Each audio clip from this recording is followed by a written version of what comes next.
तो यहाँ पे स्टडी करेंगे सबसे पहले वर्चुअलाइजेशन क्या है। ठीक है,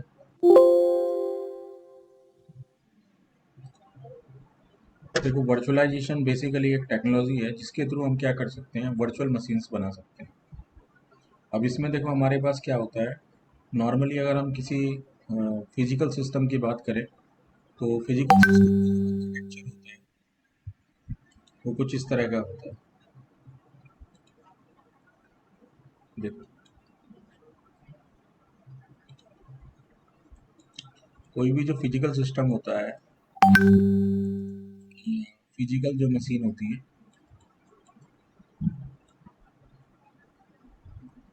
उसको हम कंपेयर करेंगे।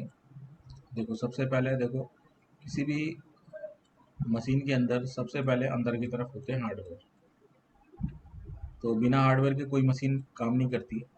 तो हार्डवेयर में आपके सभी तरह के, जैसे प्रोसेसर हो गया, रैम हो गई, मदरबोर्ड हो गया, ये सब हार्डवेयर हो गया। ठीक है, उसके बाद देखो हमारे पास देखो सेकंड लेयर, फर्स्ट लेयर ये हो गई।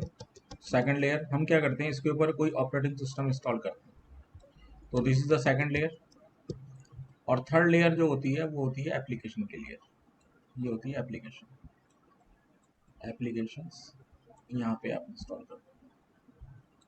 तो ये किसी भी मशीन का इस तरह से आर्किटेक्चर होता है। तो देखो फर्स्ट आपका हो गया हार्डवेयर, सेकंड लेयर आपकी हो गई ऑपरेटिंग सिस्टम, और थर्ड लेयर हो गई आपकी एप्लीकेशन। अब इसी चीज को अगर आप वर्चुअलाइज कर देते हैं, वर्चुअलाइज,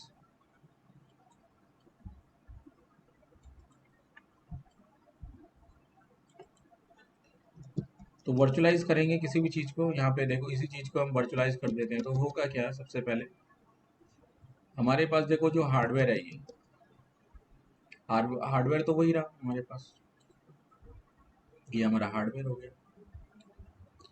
सेकंड लेयर हमारे पे ऑपरेटिंग सिस्टम की आ गई।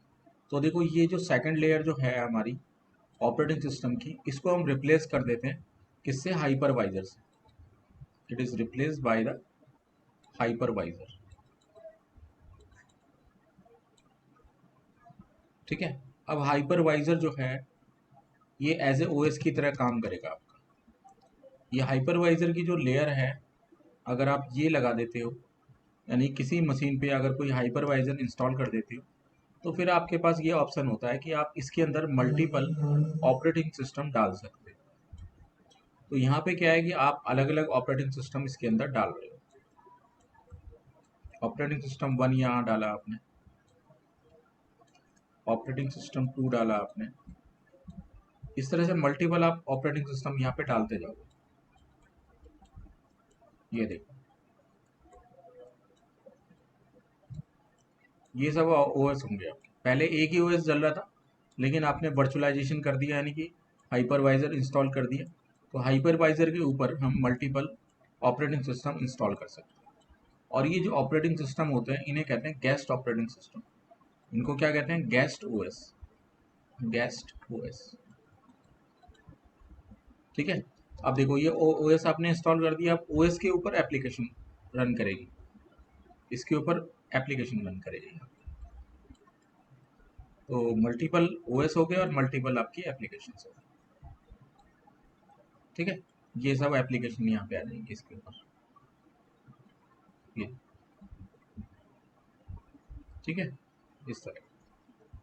तो देखो ये आपका फिजिकल आर्किटेक्चर हो गया और ये आपका वर्चुअल आर्किटेक्चर हो गया, ये वर्चुअलाइजेशन के बाद हो गया।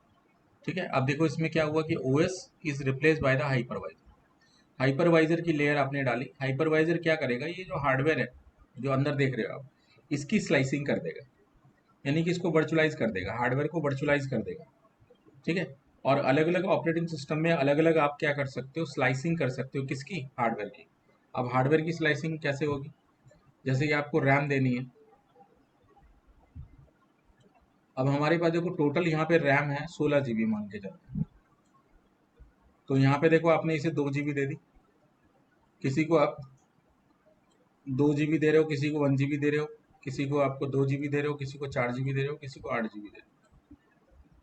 ठीक है, तो यहाँ पे क्या हो रहा है, जितनी अवेलेबल आपके हार्डवेयर है उसी हिसाब से इनकी सप्लाई कर दो। उसी तरह से आप प्रोसेसर है तो इसको हो गया सीपीयू वर्चुअलाइजेशन, तो आप अलग अलग सीपीयू दे सकते हो। तो इसमें जो टोटल सीपीयू बनेंगे वो टोटल लॉजिकल सीपीयू बनते हैं। सीपीयू में दो चीजें होती हैं, देखो, एक होता है सॉकेट और दूसरा होता है कोर। सॉकेट का मतलब यह है कि ये फिजिकल प्रोसेसर है। अगर आपके पास एक फिजिकल प्रोसेसर है तो नंबर ऑफ सॉकेट कितने होंगे, 1 होंगे। लेकिन हमारे पास ऑक्टा कोर प्रोसेसर है, ऑक्टा कोर, तो यहाँ पे क्या होगा, ये 8 सीपीयू इसके अंदर, इस सिंगल कोर जो सिंगल सॉकेट है, ये सिंगल सीपीयू है, उसके अंदर ये मल्टीपल कोर आएंगे, यानी कि 8 सीपीयू इसके अंदर एग्जिस्ट करेंगे। ठीक है। और तीसरी चीज यहाँ पे आती है थ्रेड। थ्रेड थ्रेड क्या करता है, थ्रेड भी कोर की स्लाइसिंग कर देता है। यानी कि अगर मैंने कहा कि मेरे पास 12 थ्रेड है, ठीक है, 8 कोर है और 12 थ्रेड है, तो क्या होगा, इस तरह का होगा। देखो यहाँ पे आपके पास, देखो, ये एक फिजिकल सीपीयू हो गया। फिजिकल सीपीयू मान के चलते हैं आपके पास 4 कोर का सीपीयू है, तो 4 सीपीयू यहाँ पे आ गए आपके, 4 कोर हो गए, और एक की फ्रीक्वेंसी 2.2 गीगाहर्ट्ज है। तो यहाँ पे देखो कितनी हो गई, 1 2 3 4, यानी कि डिवाइड बाय, ये मल्टीप्लाई बाय 4, इतने प्रोसेसर आपके पास होंगे। यहाँ पे टोटल फ्रीक्वेंसी इतनी यूज कर सकते हो 4 सीपीयू में। एक सीपीयू में 2.2 है, तो इसको मल्टीप्लाई कर दोगे तो नंबर ऑफ फ्रिक्वेंसी आपको मिल जाएगी, कितनी मैक्सिमम यूज कर सकते हो। ठीक है। फिर क्या है कि अब कुछ प्रोसेसर जो होते हैं वो थ्रेड वाले आने लगे हैं। थ्रेड जो है आपका इससे नेक्स्ट जनरेशन है। ठीक है। इसके बाद जो अब लेटेस्ट में जो आए हैं वो थ्रेड वाले हैं। थ्रेड में क्या होता है, इसके अंदर जो है और भी इसको वर्चुअलाइज कर दिया, यानी कि कोर को भी डिवाइड कर दिया सब कोर में, तो उसको कहते हैं थ्रेड। थ्रेड भी क्या है, एक सिंगल प्रोसेसर को रिप्रेजेंट करता है। ये देखो 4 4 8 4 3 8 16, यहाँ पे 16 क्या है, थ्रेड है, यानी कि 16 वर्चुअल सीपीयू हमारे पास अवेलेबल है। This is called the v CPU या वर्चुअल सीपीयू। अब देखो यहाँ पे देखो 16 क्या हो गए आपके, वर्चुअल सीपीयू हो गए। ठीक है। ठीक है, ये आपके पास क्या हो गए, 16 वर्चुअल सीपीयू हो गए टोटल, यानी कि इतने आप सीपीयू मैक्सिमम किसी भी मशीन को एलोकेट कर सकते हो। किसी को आप 4 दे रहे हो, किसी को 8 दे रहे हो, किसी को 12 दे रहे हो, किसी को 16 दे रहे हो, तो आप अपने हिसाब से इसको वर्चुअलाइज करो। बात समझ आई? ठीक है। तो ये बेनिफिट्स होते हैं हमारे एक वर्चुअल मशीन और एक फिजिकल मशीन के को यूज करने में। तो फिजिकल मशीन से ज़्यादा बेटर है हमारी वर्चुअल मशीन। ठीक है। तो यानी कि आप क्या है, हार्डवेयर को वर्चुअलाइज करके यूज कर सकते हो।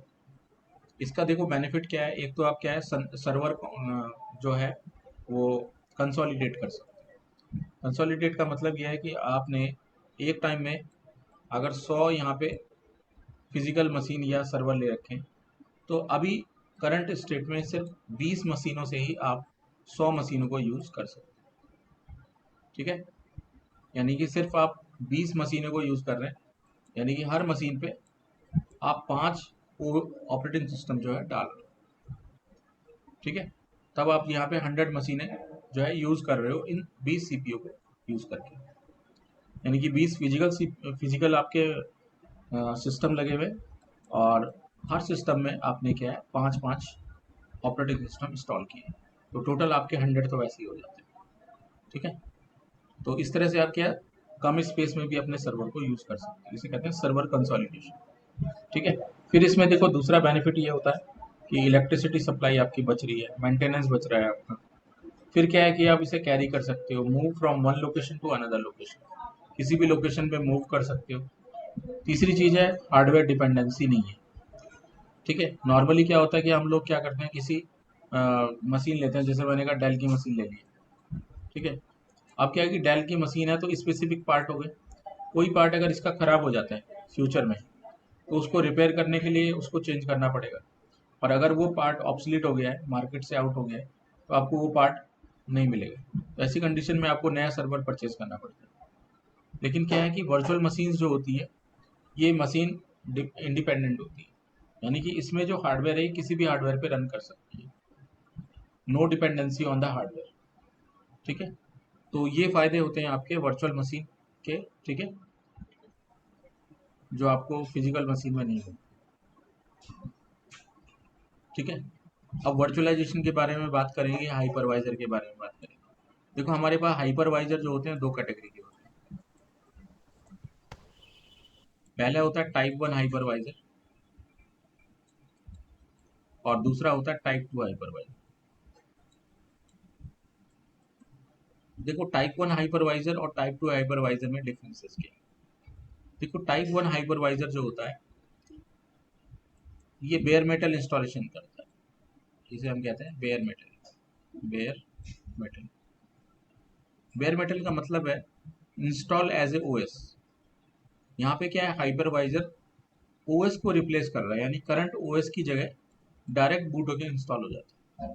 तो इस तरह के हाइपरवाइजर कहलाते हैं बेयर मेटल हाइपरवाइजर या टाइप 1 हाइपरवाइजर। अब इसका बेनिफिट क्या होता है, इसका बेनिफिट ये होता है कि ओएस जो हमारा अगर करप्ट हो जाए, ठीक है, तो यहाँ पे क्या है, ओएस की जगह हाइपरवाइजर है, तो आपको एक तो अलग से ओएस डालना नहीं है, मशीन पे डायरेक्टली इंस्टॉल कर सकते हैं आप। तो मशीन की जो डिपेंडेंसी है या जो हार्डवेयर है, उनको आप एक्सक्लूसिवली यूज कर सकते हैं without using of the operating system. बिना ओएस के यूज करे आप डायरेक्टली हाइपरवाइजर के थ्रू अपनी मशीन के हार्डवेयर को यूज कर सकते हैं। तो इसलिए कहते हैं इसे बेयर मेटल। और दूसरे टाइप के होते हैं हाइपरवाइजर टाइप 2। टाइप 2 हाइपरवाइजर जो होते हैं, इनको ओएस की जरूरत पड़ती है, यानी कि विदाउट ओएस ये इंस्टॉल नहीं होते। तो पहले हमें ओएस डालना पड़ेगा, ओएस के ऊपर हाइपरवाइजर डालना पड़ेगा। ठीक है, और उसके बाद आप इसके अंदर गेस्ट ओएस बना सकते हैं, ऑपरेटिंग सिस्टम उसके बाद इसके अंदर इंस्टॉल कर सकते हो एज ए गेस्ट ओएस। तो इसमें डिपेंडेंसी ओएस की बन जाती है, तो अगर ओएस करप्ट हो जाता है तो आपका हाइपरवाइजर भी काम नहीं करता। तो इसलिए जो टाइप 2 हाइपरवाइजर हैं इतने बेटर नहीं है जितने कि टाइप 1 हाइपरवाइजर। टाइप 1 हाइपरवाइजर में ESXi का नाम आपने सुना होगा, VMware ESXi। ये VMware का प्रोडक्ट है, VMware ESXi। ठीक है, ये VMware सर्वर का प्रोजेक्ट होता है ESXi। और ये हाइपरवाइजर जो है आपका, वो vSphere इन्वायरमेंट के अंदर काम करता है। ठीक है, तो vSphere प्रोडक्ट सूट का ही पार्ट है ESXi। ठीक है, तो ये टाइप 1 हाइपरवाइजर कैटेगरी। दूसरा हमारा माइक्रोसॉफ्ट का है हाइपर वी, वो भी आपका टाइप 1 हाइपरवाइजर है। ठीक है, तो दो हो गए यहाँ पे। टाइप 2 हाइपरवाइजर में आपका आ गया VMware वर्क स्टेशन। ठीक है, देखो वर्क स्टेशन जो है वो बिना ओएस के काम नहीं करता, यानी कि पहले आपको ओएस डालना पड़ेगा, उसके ऊपर आपको हाइपरवाइजर इंस्टॉल करना पड़ेगा, और फिर उसके बाद आप मशीन्स बनाओगे एज ए वर्चुअल मशीन्स, यानी गेस्ट ओएस इंस्टॉल करोगे। ठीक है, तो आपके उसमें देखो इतना ही था थ्योरी पार्ट। अब मैं आपको एक मशीन बना के दिखा दूंगा VMware के अंदर कि कैसे हाइपरवाइजर को यूज किया जाता है। ठीक है, इसमें कोई डाउट हो तो बताओ, कुछ पूछना हो तो बताओ। सर एक बार थ्रेड बता दीजिए, थ्रेड समझ में नहीं आया। थ्रेड समझ में नहीं आया, दिखा देते हैं आपको, प्रैक्टिकली दिखा देते हैं आपको।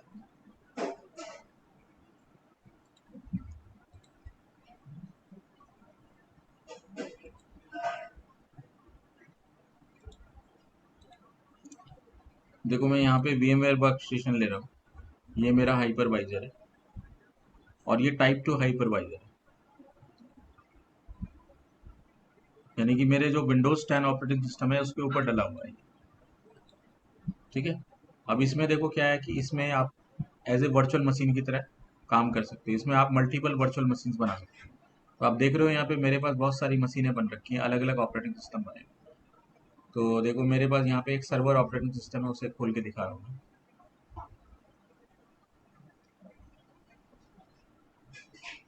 और एक क्लाइंट ऑपरेटिंग सिस्टम है, उसे ओपन करके दिखा रहा हूँ।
ये देखो, ये आपका जो है सर्वर ऑपरेटिंग सिस्टम यहाँ पे डेवलप है, ये आपका क्लाइंट ऑपरेटिंग सिस्टम है, ठीक है। अब देखो, इस पे जब आप काम करोगे तो आपको पता नहीं चलेगा कि मैं किस मशीन पे काम कर रहा हूँ, ठीक है।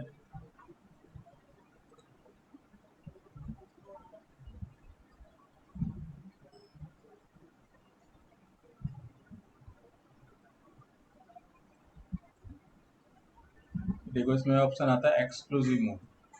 अब आप एक्सक्लूसिव मोड में जब आप घुस जाओगे तो देखो, आपको पता नहीं चलेगा आप कहाँ पे काम कर रहे हो। अब मेरी मशीन का पता नहीं चल रहा है आपको, ये मशीन देखो एक्सक्लूसिवली यूज हो रही है। अभी आपको ही नहीं पता लग रहा किस ऑपरेटिंग सिस्टम पे मैं काम कर रहा हूँ, दिख रहा है? विंडो 10 तो नज़र नहीं आ रही होगी अब आपको। अब मैं डायरेक्टली जो काम कर रहा हूँ वो एक्सक्लूसिवली इसी ओएस पे काम कर रहा हूँ। देखो, इसमें देखो मेमोरी कितनी है वो चेक कर लीजिए। देखो, आप यहाँ पे आप जाओगे सिस्टम के अंदर, आप देख सकते हो इसमें इंस्टॉल मेमोरी कितनी आ रही है, 16 GB, ठीक है। और यहाँ पे प्रोसेसर कितने यूज हो रहे हैं, देखो 60 बिट प्रोसेसर है। और यहाँ पे देखो कह रहा है Intel core i7 processor use हो रहा है, और हम लोग यहाँ यूज कर रहे हैं 2 प्रोसेसर। देखो 2.21 गीगाहर्ट्ज की टू प्रोसेसर लगे हुए हैं। तो अब हम कैसे पता लगाएंगे कि एक्चुअल में कितने प्रोसेसर हम यहाँ यूज कर रहे हैं, क्योंकि देखो ये एक वर्चुअल मशीन है, इसमें वही हार्डवेयर दिखाई देगा जो हम इसके लिए यूज करेंगे। तो देखो, डिवाइस मैनेजर में जाके आपको दिखा देते हैं। यहाँ प्रोसेसर आ रहा है, देखो 1 2 3 4, देख रहे हो आप? यहाँ पे कितना लिखा रहा है, 2 प्रोसेसर। और यहाँ पे कितने दिख रहे हैं आपको, 2, यानी कि 2 × 2 यानी कि 4 है यहाँ पे। यानी कि 2 प्रोसेसर आपके हैं, कैसे? सॉकेट है 2 और कोर है 2, तो 2 × हो गया 2। बात समझ आई? तो ये इस तरह से होता है। तो हमारे पास टोटल जो लॉजिकल प्रोसेसर हो गए 4। हमारे पास 4 लॉजिकल प्रोसेसर हो गए, इसमें 2 सॉकेट हो गए और 2 कोर हो गए, टोटल मिला के हो गए 4। तो देखो, 2 प्रोसेसर इसलिए दिखा रहा है क्योंकि यहाँ पे हमने क्या है, 2 सॉकेट लिए और हर सॉकेट में 2 कोर लगी हुई है। तो 2 × 2 यानी कि 4 प्रोसेसर यूज हो रहे हैं। 16 GB यहाँ पे रैम यूज हो रही है। अब यहाँ पे एक्सक्लूसिवली हम इसको यूज कर रहे थे। अब मैं आपको दूसरे सिस्टम को दिखाता हूँ, जो मेरे पास ये विंडो 10 वाला सिस्टम पड़ा हुआ।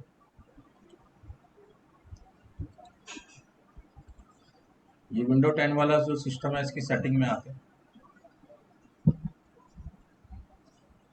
यहाँ पे आप देख सकते हो मेमोरी 2 GB एलोकेट की हुई है इसे। प्रोसेसर देखो कितने यूज किए हुए हैं, 2। अब 2 में देखो क्या हो रहा है, number of processor 1, number of core पर प्रोसेसर 2। तो 2 × 1 = 2, यानी कि टोटल आपके पास कितना हो गए, 2 प्रोसेसर हो गए, ठीक है ना।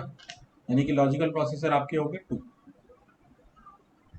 1 तो आपका सॉकेट हो गया, और हर सॉकेट में 2 प्रोसेसर हैं, यानी कि 2 कोर है, तो टोटल मिला के हो गए 2, ठीक है। तो इस तरह से हम लोग यहाँ पे देखो यूज कर रहे हैं।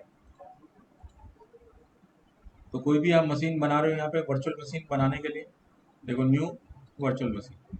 अब इसके अंदर क्या है, गेस्ट ऑपरेटिंग सिस्टम इंस्टॉल कर सकते हो।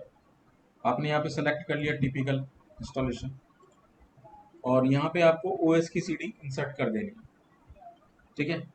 तो अभी मैं एम्प्टी मशीन बना रहा हूँ, उसके बाद इंसर्ट करके दिखाऊंगा। तो देखो, मैं यहाँ पे चूज कर रहा हूँ I will install the operating system data, ठीक है। और इसमें देखो कौन सा ऑपरेटिंग सिस्टम डालना है आपको, यहाँ से चूज कर सकते हो।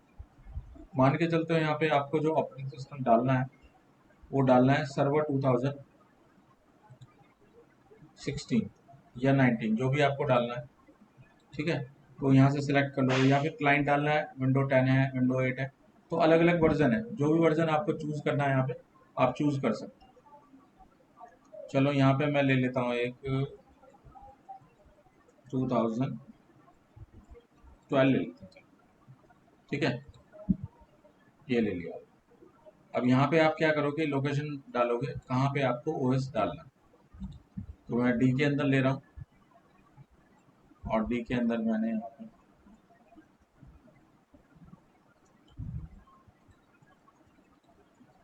यहाँ पे बना रहा हूँ, इसका नाम रख देते हैं विन 2K12।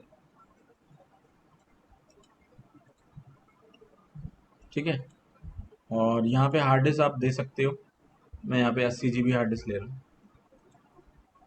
ठीक है, कस्टमाइज करेंगे इसके हार्डवेयर को। देखो 2 GB मेमोरी ली है इसने। ठीक है, प्रोसेसर कितने देने हैं यहाँ पे आप देखो, सेलेक्ट करोगे 2 प्रोसेसर, और यहाँ पे कोर कितनी डालनी है आपको, 3 डालनी है। तो टोटल आपके पास हो गए 6, 3 × 2 यानी कि 6। इसी हिसाब से आप चेंज कर सकते हो, 4 कर दिया तो 16 हो जाएंगे, और 16 ज़्यादा हो गए। कैपेसिटी यहाँ क्या हो गई, रीच हो गई, क्योंकि इतने मेरे पास है नहीं प्रोसेसर।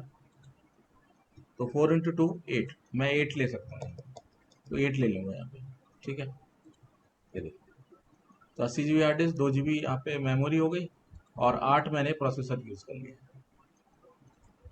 इस तरह से आप स्लाइसिंग कर सकते हो ओएस की। अब पावर ऑन कर दोगे मशीन को, मशीन बूट हो जाएगी। लेकिन यहाँ पे देखो क्या है कि अभी मैंने सीड इंसर्ट नहीं की है, तो ये क्या है, नेटवर्क कार्ड से इसको ढूंढ रहा है। ठीक है, अभी बूट ड्राइव नहीं मिल रही है इसको। तो बूट ड्राइव देने के लिए इसको देखो सेटिंग में जाएंगे, और यहाँ पे देखो मैं अपनी डीवीडी इंसर्ट कर दूंगा। तो DVD as a ISO file के रूप में मेरे पास है, तो डीवीडी सिलेक्ट करेंगे यहाँ पे, connected ISO file. ISO file दे रहा हूँ मैं, देखो इसको डी ड्राइव के अंदर है मेरे पास, डी ड्राइव के अंदर सर्वर ओएस, इसके अंदर मेरे पास 2012 सर्वर पड़ा हुआ। ये देखो सेलेक्ट कर लिया, ये, और एक बार यहाँ पे रीस्टार्ट करेंगे इसे। ये देखो एंटर प्रेस करेंगे, अब ये देखो विंडोज़ जो बूट है वो होना स्टार्ट हो गया। अब इसमें ओएस इंस्टॉल होने जा रहा है। ठीक है, यानी कि इसके अंदर वर्चुअलाइज कर रहे हैं इसको, यानी कि एज ए गेस्ट ओएस की तरह इसको हम बूट करा के यहाँ पे इंस्टॉल कर देंगे, और फिर बाद में इसको रिमोट लेके काम कर सकते हैं इसको। ठीक है, ये देखो बूट होएगा, उसके बाद हम इसे ओएस इंस्टॉल करेंगे। ठीक है, तो जो हमने हार्डवेयर कॉन्फ़िगरेशन लगाई है उसके हिसाब से स्लाइसिंग हो जाएगी, और उस मशीन को उतनी ही मेमोरी प्रोसेसर दिए जाएंगे जितने मैंने यहाँ पे मेंशन किए। नेक्स्ट करेंगे, देखो यहाँ पे इंस्टॉल नाउ, अब इसे इंस्टॉल करेंगे। अब ये मशीन इंस्टॉल हो रही है। तो इसी तरह की आप मल्टीपल मशीन्स यहाँ पे बना के काम कर सकते हो। ठीक है, ये देखो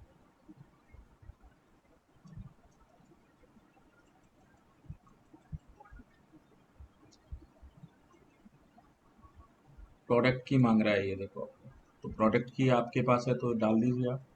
ठीक है, इसकी प्रोडक्ट की पता नहीं कहाँ रख दी मैंने। चलो तो फिर एक काम करते हैं, इसको तो दूसरे मोड में इंस्टॉल करेंगे।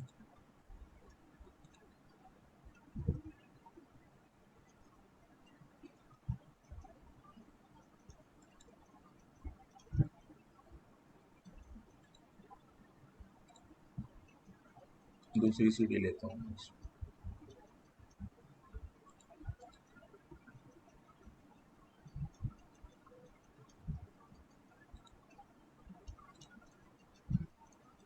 इसमें ले लेता हूँ मैं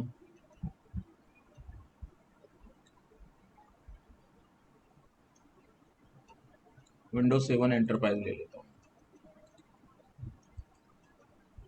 ठीक है,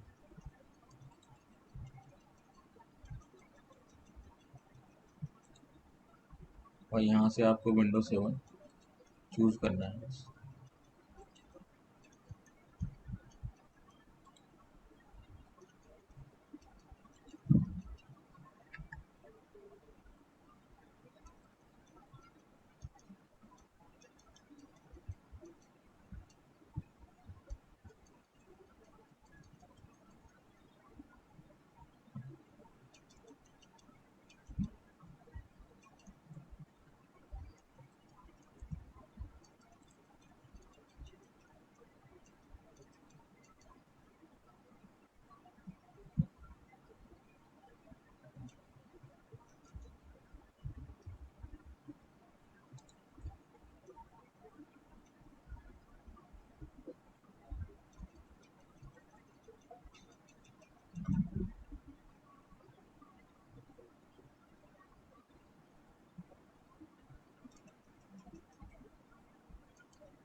यहाँ पे कस्टम ऑप्शन लेंगे, ये हार्ड डिस्क है हमारी, इसमें हम पार्टीशन बना देंगे।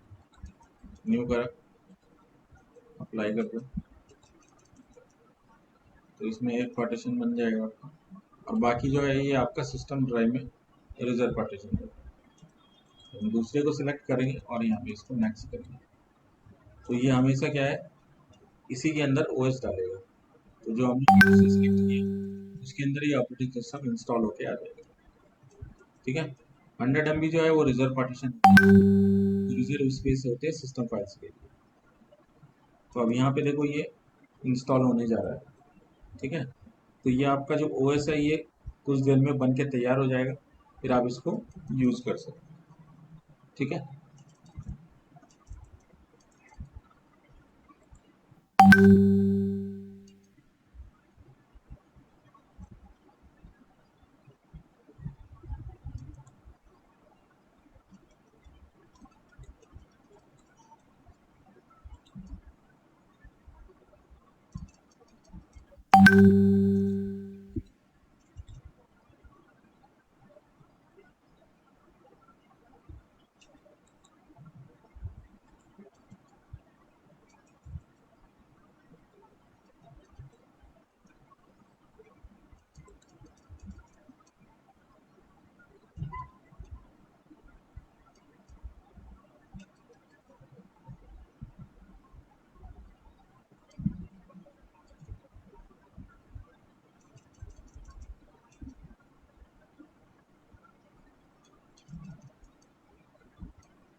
Hello.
Yes sir. Hello sir. ठीक है, ये देखो रेडी है हमारी क्लियर। ठीक है, इस तरह से मल्टी काम कर सकते हो इसको। ठीक है, और यहाँ पे आप सारा कुछ कर सकते हो। इसमें देखो इंटरनेट भी चलेगा सारा कुछ इसी में। देखो आपको ये देखो इंटरनेट एक्सेस हो रहा है इसके अंदर ही। ठीक है, यहाँ पे आप काम कर सकते हो।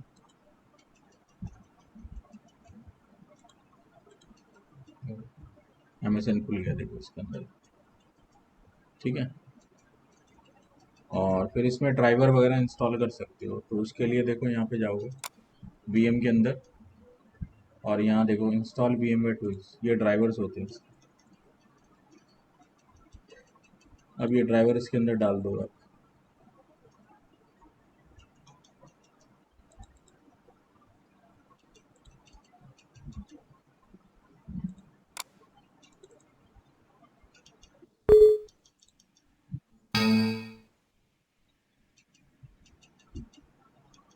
ये देखो सर्विस पैक 1 मांग रहा है ये, तो इसे अपग्रेड करना पड़ेगा पहले सर्विस पैक 1 पे, फिर उसके बाद ये इंस्टॉलेशन होगी इसका।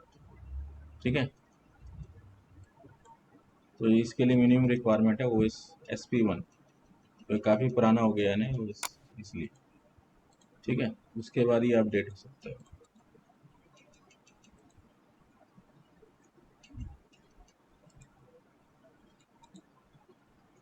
यहाँ से इसका रेजोल्यूशन आप बढ़ा सकते हो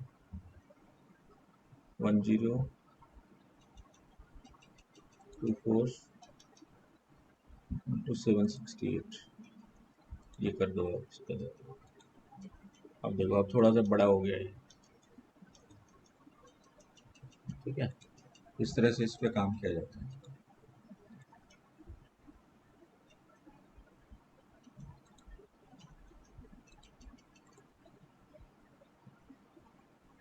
ठीक है, और यहीं इसको स्टॉप करना है, तो यहाँ पे आप जाके इसको सस्पेंड कर सकते हो, ऑफ हो गई बस। नेक्स्ट डे यहीं से आप चला सकते हो रिज्यूम करके। ठीक है, तो इस तरह से आप जो है OS बनाओगे, काम करोगे इसको। ठीक है, ये जस्ट एक इंट्रोडक्शन मैंने आपको बताया ये। ठीक है,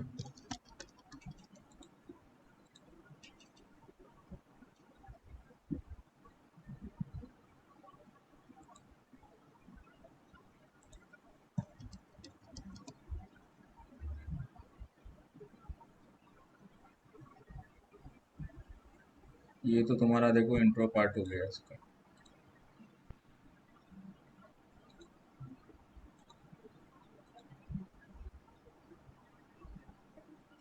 ठीक है, इसके बाद आपके जो चलेगा वो चलेगा सिक्योरिटी वाला पार्ट। ठीक है, तो आज तो टाइम हो गया पूरा।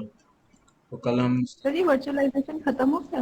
इसमें इंट्रो पार्टी था वर्चुअलाइजेशन का, बस इतनी। इसको सर एक बार मशीन पे, ये मशीन मशीन पे कैसे करते हैं, एक बार हम ये कर सकते हैं जैसे हम वो उसमें लैब करते हैं स्विचिंग आउटिंग की?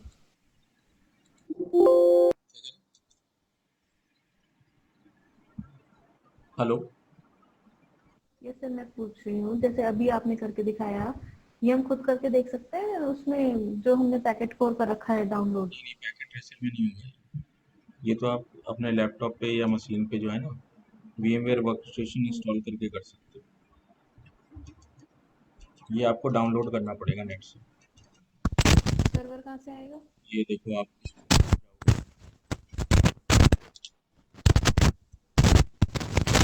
VMware वर्कस्टेशन यहाँ से आप देखो VMware की वेबसाइट पे जाके डाउनलोड कर सकते हो।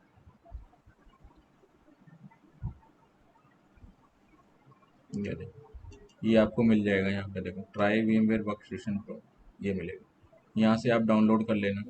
डाउनलोड करने देखो, ये डाउनलोड हो जाएगा आपका, और इसके बाद आप इसे यूज़ कर सकते हो, ठीक है। यहाँ से डाउनलोड कर दोगे, सेटअप चलेगा इसका। तो उसके बाद आप क्या है, इसको यूज़ कर सकते हो। मैं इसका सीरियल नंबर आपको भेज दूंगा, अगर आपको इसका सीरियल नंबर चाहिए तो मैं उसको आपको दे दूंगा। उससे फिर आप क्या है, इसको ठीक है सर, मैं आज डाउनलोड करके देखती हूँ। डाउनलोड कर लेना, और सीरियल नंबर मैं आपको देता हूँ इसका।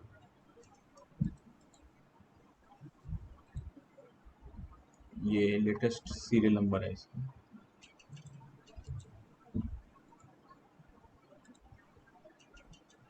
तो ये मैं आपको दे रहा हूँ,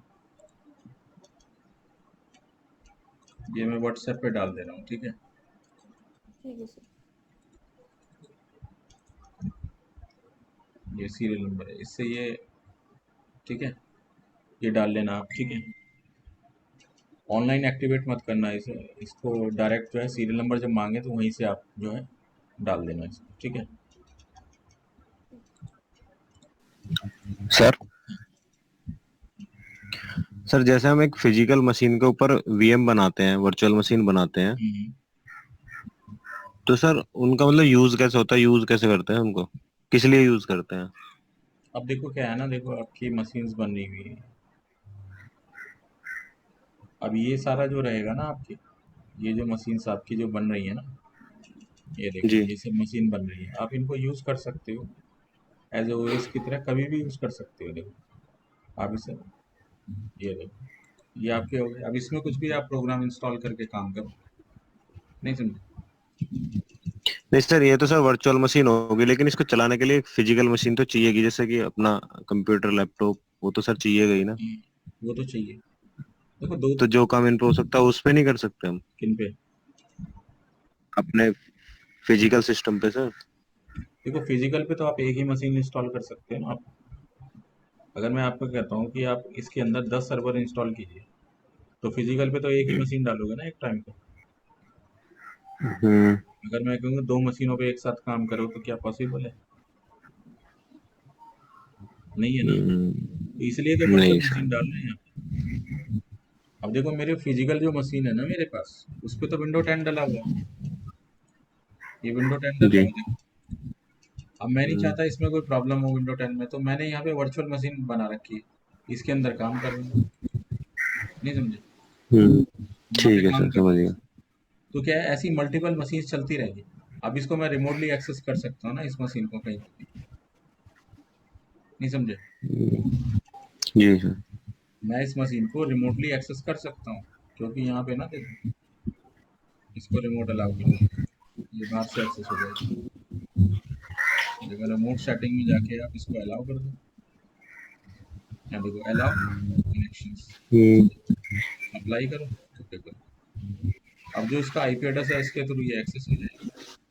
इसका आईपी एड्रेस चेक कर लेंगे हम कि इसमें क्या है। ये देखो 192.168.91.172, ठीक है। हम्म। बस आईपी याद होना चाहिए, किसी भी सिस्टम पे खोल सकते हैं फिर इसको। देखो यहाँ से रिप्लाई आ रहा है, और यहाँ पे आप हम्म। यूएसटीएससी करो, 192.168 डॉट कितना था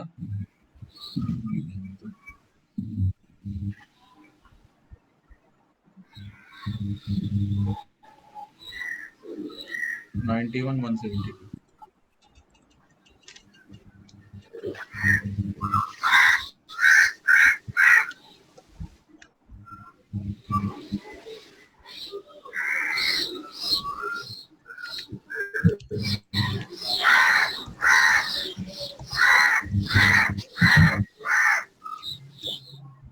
ये देखो मशीनें आ गई यहाँ पे देखो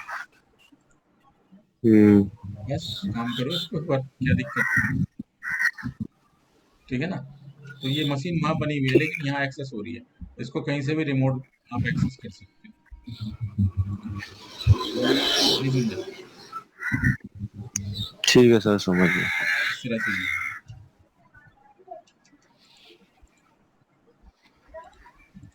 वर्चुअलाइज हो गया ना एनवायरनमेंट यही चीज़ आप क्लाउड पे भी मैनेज कर सकते हो अब ये सारी चीज़ें क्लाउड पे होती हैं मैनेज जैसे अमेजन वेब सर्विसेज है ठीक है उनका आप अकाउंट यूज़ करोगे तो वहाँ पे जो सर्वर्स बने होते हैं उनको आप एक्सेस कर सकते हो मशीन से यूजर्स डालने की भी ज़रूरत नहीं है वहाँ पे बने बनाए हुए होते हैं रेडीमेड बस आपको आर्किटेक्चर चूज़ करना है वो आ जाएंगे सामने रिमोट से आप एक्सेस कर लेंगे उसको ठीक है वो हो गया पब्लिक क्लाउड ठीक है ये चीज़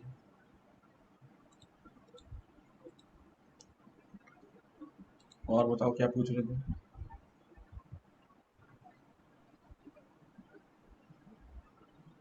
थ्रेड पूछ रहे थे ना थ्रेड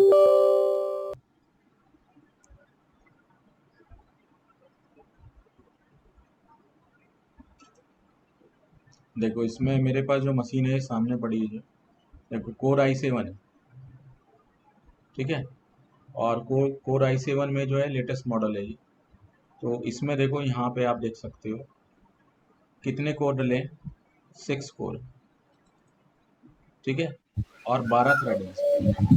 एक फिजिकल सीपीयू में 6 कोर है और 12 थ्रेड है थ्रेड का मतलब होता है कोर के अंदर भी कोर डली है दैट इज थ्रेड ठीक है तो ये ऐसे पता लगती है तो 12 सीपीयू वहाँ दिखाएगा आपको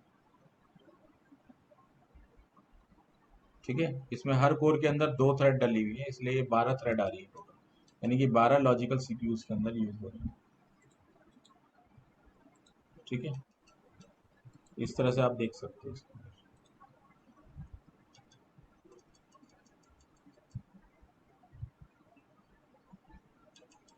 ये आपका 2.20 गीगाहर्ट्ज के आपके प्रोसेसर है तो ऐसे ऐसे 12 प्रोसेसर इसके अंदर है ठीक है तो वो आपके लॉजिकल सीपीयू जो है वो कम हो गया है ठीक है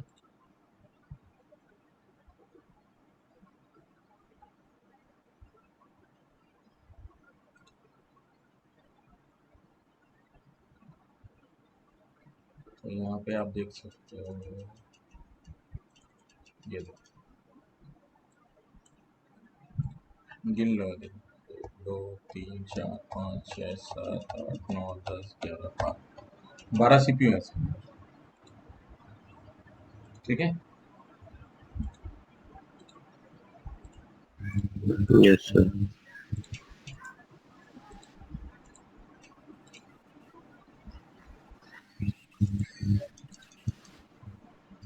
चलो तो फिर आज के लिए यही करेंगे फिर नेक्स्ट कल आपको सिक्योरिटी का बताएंगे ठीक है क्योंकि इसमें तो वर्चुअलाइजेशन का इंट्रो पार्टी था बाकी डिटेल में अगर वर्चुअलाइजेशन आपको पढ़नी है तो आप माइक्रोसॉफ्ट जो है एमसीएस से आप कोर्स कर सकते हो या फिर आप VMware कोर्स में इन्वॉल्व कर सकते हो जहाँ पे आपको पूरा डिटेल में ठीक है जी सर। कल हम सिक्योरिटी कॉन्सेप्ट लेके चलेंगे सिक्योरिटी के बारे में बताएंगे सिक्योरिटी क्या होती है ठीक है थ्रेट्स क्या होती है vulnerabilities क्या होती है ठीक है डिफरेंट टाइप के जो अटैक्स हैं उनके बारे में डिस्कस करेंगे ठीक है तो सीसीएनए के लेवल ऐसे सारी चीज़ें ठीक है तो आज के लिए इतना करते हैं फिर ठीक है